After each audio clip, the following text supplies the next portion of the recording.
Hello everyone, welcome back. Today we are in Warsaw with Satoshi from Moldova. Salut Satoshi, bun venit la Varsovia. Dzień dobry. I don't know how to say dziękuję. Okay. How do you feel today in Warsaw?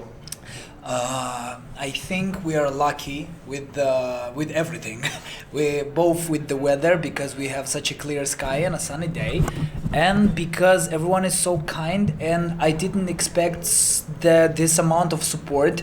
We got the support from the Eurovision community, from journalists, from Vinice, Moldova, who gave us the location, from Moldovan embassy, from Romanian embassy. Like everyone was so engaged, so I just thanks to everyone. Yeah, so your song Viva Moldova is not in English. It has like a couple of the languages in it, but we'll talk about it later. But can you tell us like overally about what is the song Viva Moldova? Well, the song says 2 or 3 general lines of communication. It has that one line, this is who we are, this is our vibe, so welcome to Moldova. And it says we are a part of a bigger family, we are a part of something bigger, so mi casa es su casa, you know. It affirms bold and clearly who we are and what values do we share, and at the same as a country. At the same time, it says that we just belong to this whole free world community and vibe, you know. So yes, we are one, we can understand each other. Europe is a complex puzzle, cultural puzzle. At the same time, it makes a common picture together, you know. Why do you think such message is so important to be heard to the whole world? I think it is very important nowadays, especially during this crazy times of humanity, to keep the unity vibe alive and to remind that the things that unite us are more important and that we share like something common and bigger, which is the continent, the world, you know. So we have to celebrate that, and this is what Eurovision basically does. It celebrates this unity, it celebrates cultural heritage, it celebrates the beautiful humanity things. So this song is grounded in such ideas. So in your song we can hear 7 languages, which is the most in this year's Eurovision of all the other countries. Why did you decide to use that much languages, and why these certain ones that you used? Okay, so when I was working on this song, because it was written on purpose for Eurovision, I was thinking I'm not gonna probably write it in Romanian because I want people to get a little more of it, people from different countries. Not everyone will open, you know, the translation. So I don't want to go too deep into Romanian language, poetical language, because it's so rare that someone will get it, because languages are so difficult and only the native speaker can understand the, you know, the really deeps of it. Also, I was thinking about English. I can speak somehow a decent English. At the same time, I cannot pronounce that good, so I can be not cringe, you know. So I don't want to be cringe, and I don't want to be fake. I don't want to make believe that I'm so English speaker, because I'm not. I can communicate, it helps me, and that's all, but I don't know this language that good.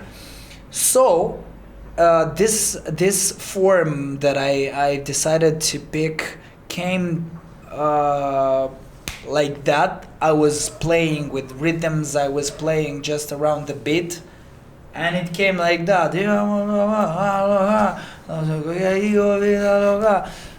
So it just clicked with me, like, okay, I think it got my interest. Okay, it's interesting, this form is interesting, an exercise, let's make a puzzle of a cultural map of the whole Europe, like, so everyone can get a slice of it and everyone will understand the vibe, and it affirms the cultural unity somehow. It affirms that we can all, understand each other.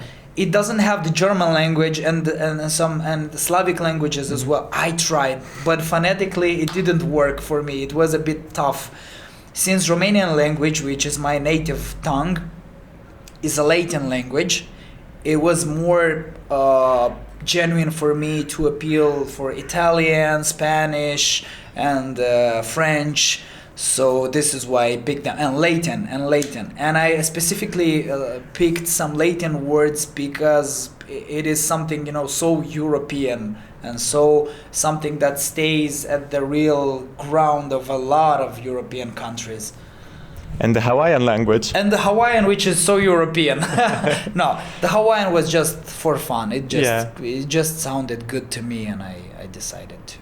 When we hear that the song is about love to a country, we mostly can think about a ballad or like a folk song. But you combined folk elements with like modern rap sounds. How did you get that inspiration from? Why did you decide to combine these two things? I love jumpy songs. I love songs that make you move, and so that I often use in my production drum and bass patterns, Jersey club patterns, different urban drum kits and drum rhythms. So those are grooves that I'm using pretty often. If you'd listen to my albums, you could clearly find a lot of those things. Also, I'm a huge fan of Linkin Park and Prodigy, so I think you can feel some Prodigy in this song. So it has both. It has the guitars. It has the rock guitars and the rap / electronic drums. And I kept the folk instruments because I wanted it to be representative and to make it not as urban, I just tried. It was an exercise just with the language, so it's interesting for me. So it has to be fun to listen to. It has to be unexpected. It has to surprise you. This is what I did. So your song features a guest appearance of Aliona Moon. Yes. How did that cooperation came into life? We've known each other for many years, for about 5 years probably, and we've worked together in the past. I was writing lyrics for her, and I wrote the lyrics for her 2023 entry for national selection. The song was called Duma. And she's so lighthearted. She's a very kind person. She's a very optimistic person. When I decided to ask her to come to the team, it was because I wanted to make the song deeper and add some layers that would dissolve this, hyped, aggressive energy, and would add some extra feelings that you wouldn't feel before. I thought about her because she has a great voice, she has a great experience, she had the Eurovision background, and what's the most important, I only work with people who I consider nice people. So it doesn't matter if you could be less professional, but if you're a kind person and a gentle one, a respectful one, that would be more important. You can upgrade your skills, but you cannot get more kindness probably. So she's a very kind and nice person. So she said yes, and we went further on. Why did you decide to take part in Moldovan national selection? Was it always like a goal to go to Eurovision for you, or was it more like experience, It wasn't a goal for me, Eurovision itself, although I was always knowing what's happening around Eurovision, who's the winner, where does it take place, who represents Moldova, what are the memes and something, because it is a huge event worldwide and especially in Europe. What was it this year? It was because I am in my studying who I am era, and in my empowering my people era, because I got a little older. I tend to study some deeper subjects, and we are, as a country, we're in a moment where we start to know ourselves better, and we are crafting and building our future. So it is very important to empower the will of the people, and I'm doing it. So I just took the responsibility, combined it with the fun of music. So here we are in Warsaw giving interviews. So last year Moldova didn't participate in Eurovision, but this year you came back, and Selecția Națională was huge compared to... We are so back! Yeah, it was huge compared to previous years. How did it look like from an artist side, from a participant side, this whole national selection this year? It was professional, and it was the first time at such a level. We had everything at Chisinau Arena, which is like the main venue in Moldova right now. The production was good, a lot of people involved. Of course, we have to learn a lot because we're at the very beginning of music industry. So it was the first lesson, but I think it was a good experience. It looked good, it sounded decent, and the most important, it raised the bar. So now everyone, you just cannot downgrade because it was already set. What else? Well, we had the chance to have good staging, to have a bigger stage, to have nice lights, engineers and everything. So it was a proper production. So after what you saw in Selecția Națională, do you think that Radio Moldova and Moldova itself is ready to host Eurovision, maybe next year even? It is definitely ready because the context forces you to evolve, so that is a good thing.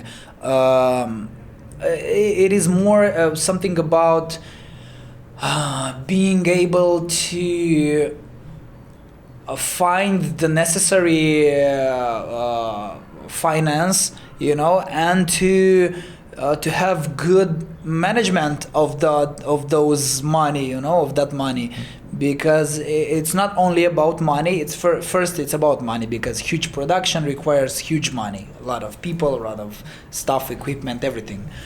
At the same time, it is very important that you have good management and professionals who can use that, resources correctly. Those. So there are already 3 revamped versions of your songs, or 4?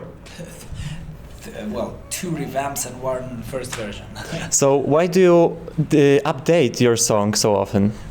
Mostly because I had the chance to, because I had the possibility to, and I think I'm just lucky to be one of the first to be selected, so that I had the possibility to do those changes. Why did I do that? Because I felt like there's space to improve things. There is space, and since we have the possibility, let's just make the best version we can deliver. So on this Monday, the music video for your song Viva Moldova was released. And it is quite different than the stage performance. How did the idea for the music video came to you? First, we had a different idea, which was a very complex scenario, but it required 3 shooting days, a lot of production, and much more money, and we didn't have any of them. So we only had 1 shooting day, because I was about to leave to the US tour, which I had a couple of weeks ago. So we had to manage it. So we thought but mostly Roman Burlaca, the director of the music video, thought about the representative things for Moldova, and our dance ensemble Joc is a very strong national asset of ours. It's a folk ballet, which is like a postcard from Moldova. So being able to have that cross thing with them was an honor first, and second, it represents a lot who we are. Like the dances, the vibe, the costumes, everything is so in place. So your performance during Selección Nacional was already quite complex and good, and like Eurovision ready. Do you think you will like change it maybe for Eurovision, or it will be like quite similar to what we already saw? We are improving it. We're improving it in terms of staging, in terms of costumes, in terms of screens, colors, so that everything is more, balanced and pleasant, and everything advantages the song and the performance, and of course we adapt it to the stage that would be in Vienna.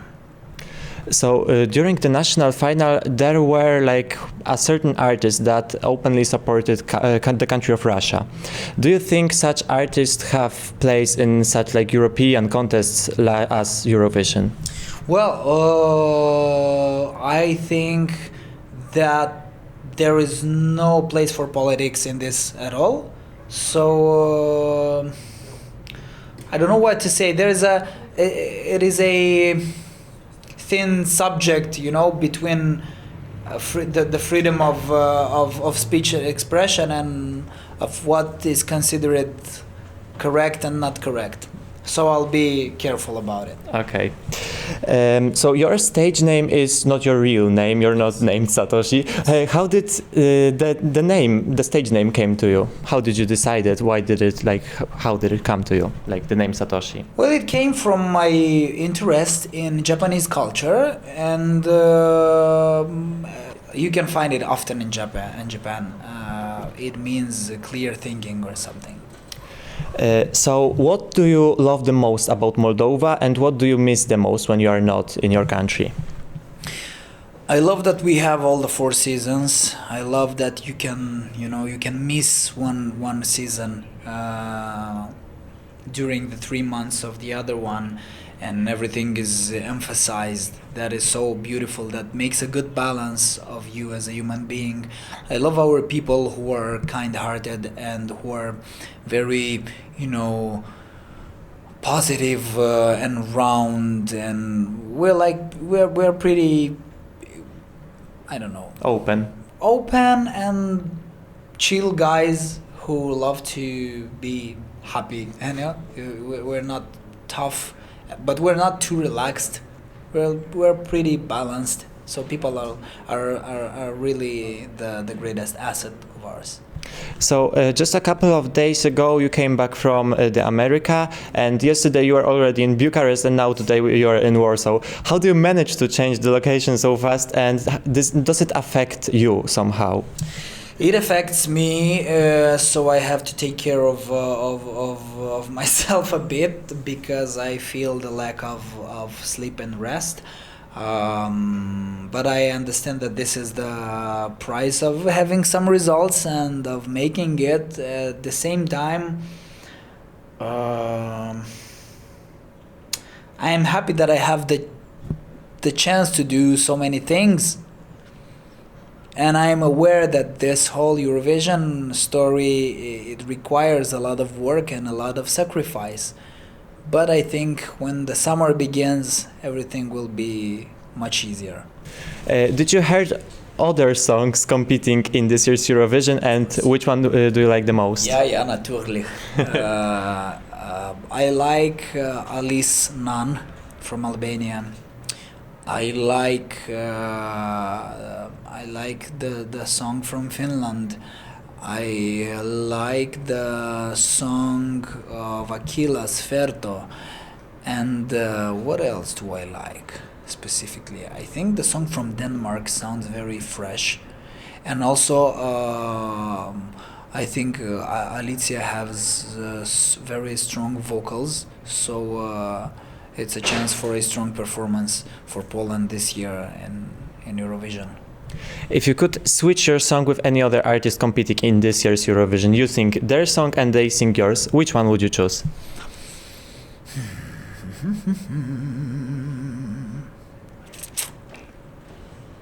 Now let me think about it.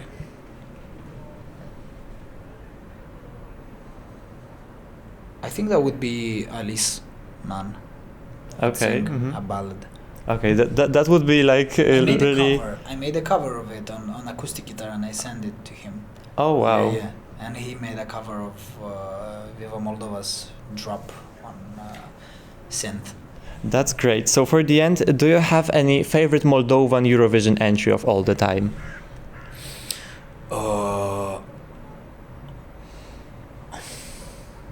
I have two. Those would be Bunica Bate Doba by Zdop Shizdup, and that would be Hora din Moldova by Nelly Ciobanu. Yeah, okay. So thank you so much. That was all. Have a nice time in Warsaw and good luck in Eurovision. Thank you so much.